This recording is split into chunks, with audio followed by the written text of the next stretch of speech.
Tatlong high-value individuals ang naaresto ng Bacoor City Police Station sa isang matagumpay na anti-illegal drugs operation na nagresulta sa pagkakasamsam ng mahigit 700,000 pisong halaga ng hinihinalang shabu.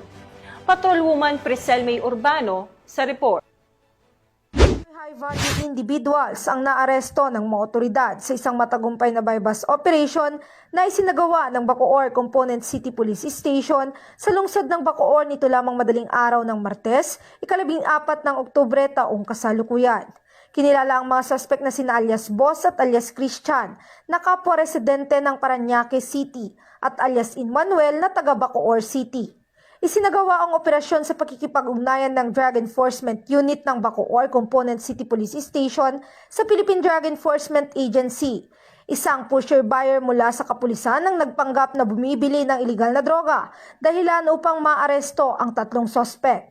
Nasamsam mula sa kanila ang isang knot-tied plastic bag at 6 na heat-sealed plastic sachet na naglalaman ng hinihinalang shabu na may kabuoang timbang na 105 gramo na may standard drug price na 714,000 pesos. Isang puting Toyota Hilux at isang piraso ng 1,000 peso bill na ginamit bilang bypass money. Ang mga ebidensya ay agad na dinala sa Provincial Forensic Unit sa Imus City para sa kaukulang pagsusuri. Kasalukuyang nasa kustodiya ng Bacoor Component City Police Station ang mga naarestong sospek habang inihahanda ang kasong paglabag sa RA 9165 o ang Comprehensive Dangerous Drugs Act of 2002.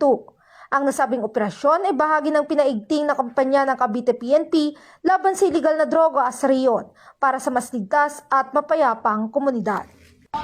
Mula dito sa PRO Calabarzon, ako ang inyong Police News Network Correspondent, Patrolwoman Priscel May Urbano, alagad ng batas, tagataguyod ng balitang pulis.